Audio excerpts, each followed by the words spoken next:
Hello guys, मैं मुकुल मोहन।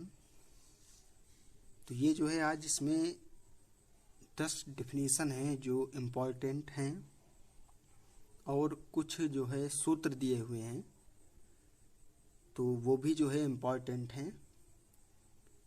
तो चलिए देखिए जो है डिफिनीसन शुरू करते हैं। तो ये जो है समझिएगा और याद करिएगा।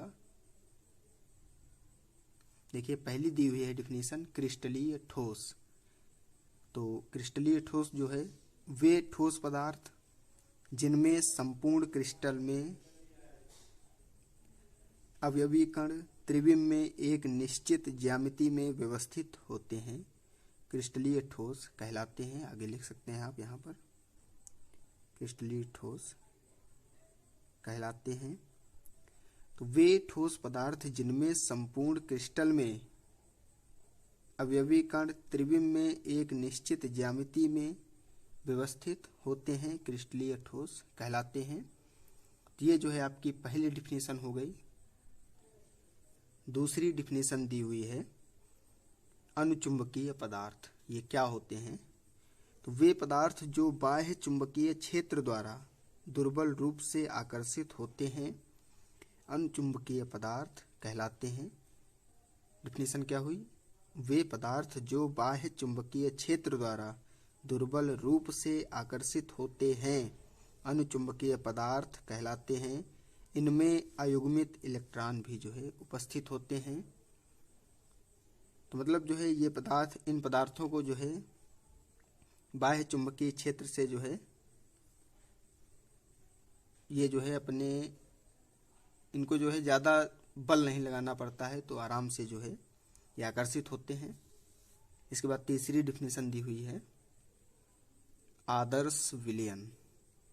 तो वे सभी विलयन जो किसी भी ताप एवं सांद्रता पर राउल्ट के नियम का पालन करते हैं, आदर्श विलयन कहलाते हैं। डिफिनीशन क्या हुई? वे सभी विलयन जो किसी भी ताप एवं सांद्रता पर राउल्ट के नियम का पालन करते हैं, आदर्श विलयन कहलाते हैं। और इसी प्रकार जो है अनादर्श विलयन की भी हो जाती है कि वे सभी विलयन जो किसी भी ताप एवं सांद्रता पर राउल्ट के नियम का पालन नहीं करते हैं, अनादर्श विलयन कहलाते हैं। तो इसके बाद जो है नंबर 4 की डिफिनीशन है।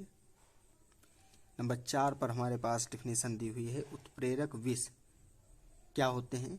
वे बाहरी पदार्थ जो उत्प्रेरण क्रिया में, वे बाहरी पदार्थ जो उत्प्रेरण क्रिया में प्रयुक्त उत्प्रेरक की क्रियाशीलता को कम या नष्ट कर देते हैं, उत्प्रेरक विष कहलाते हैं। तो इसकी डिफिनीशन ये सिंपल सी हुई है। अगली डिफिनीशन है हमारे पास मोलर उन्नयन स्थिरांक।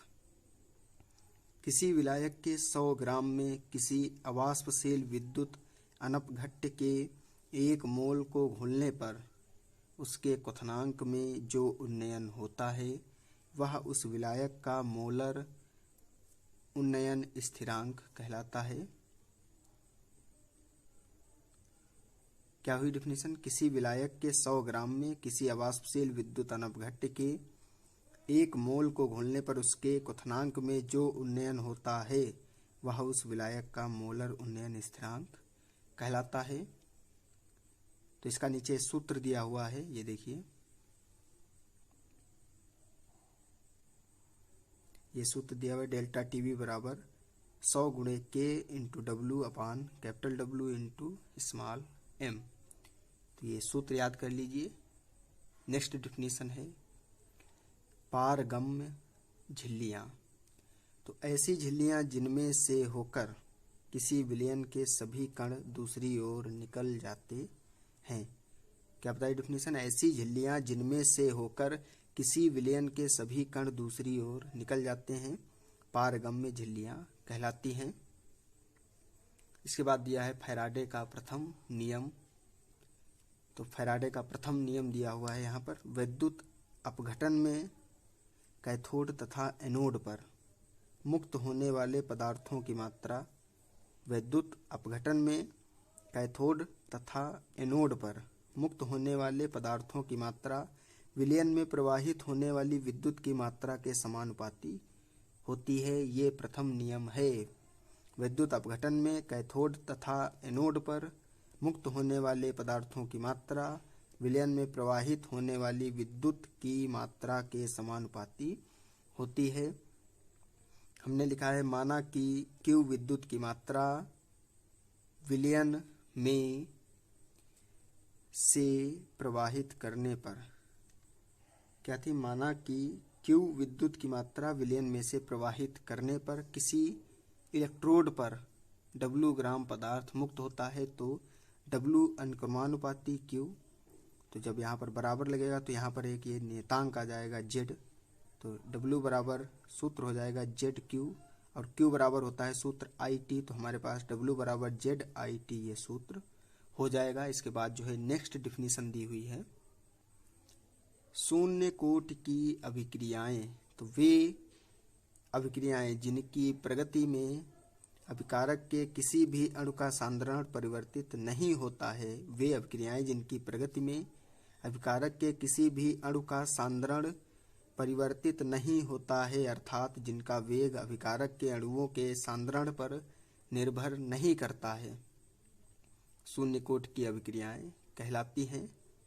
तो ये डिफिनीशन जो है क्या हो गई कि वे अभिक्रियाएं जिनकी प्रगति में अभिकारक के किसी भी अणु का सांद्रण परिवर्तित नहीं होता है, अर्थात जिनका वेग अभिकारक के अणुओं के सांद्रण पर निर्भर नहीं करता है, शून्य कोटि की अभिक्रियाएं कहलाती हैं।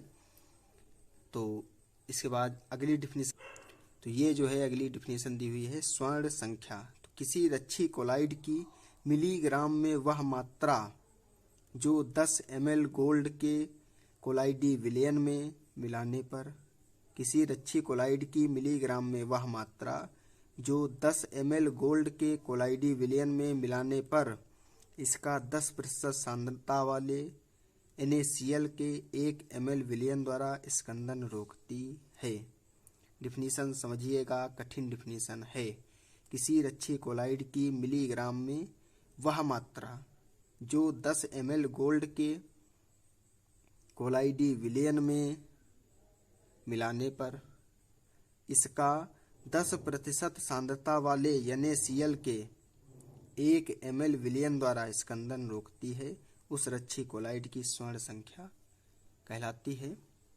ये थी डिफिनीशन। इसके बाद लास्ट डिफिनीशन होगी, ये है लास्ट डिफिनीशन जेल। यदि परिक्षेपण माध्यम ठोस हो तथा परिक्षिप्त प्रावस्था द्रव है तो इन दोनों अवस्थाओं से प्राप्त कोलाइडी विलयन को जेल कहते हैं। यदि परिक्षेपण माध्यम ठोस हो तथा परिक्षिप्त प्रावस्था द्रव है तो इन दोनों अवस्थाओं से प्राप्त कोलाइडी विलयन को जेल कहते हैं। अब इसके बाद जो है कुछ सूत्र दिए हुए हैं, तो देखिएगा। नंबर 1 पर दिया हुआ है सोडियम सल्फेट, यानी इसे कहते हैं साल्ट केक।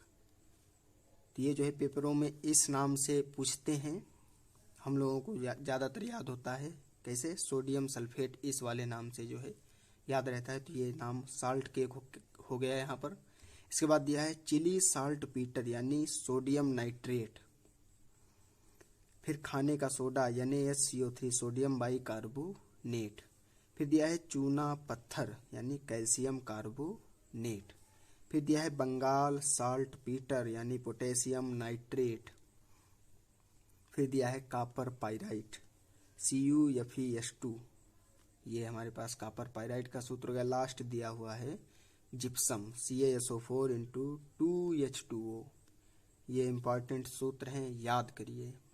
फिर जो है एक नए वीडियो के साथ मिलेंगे।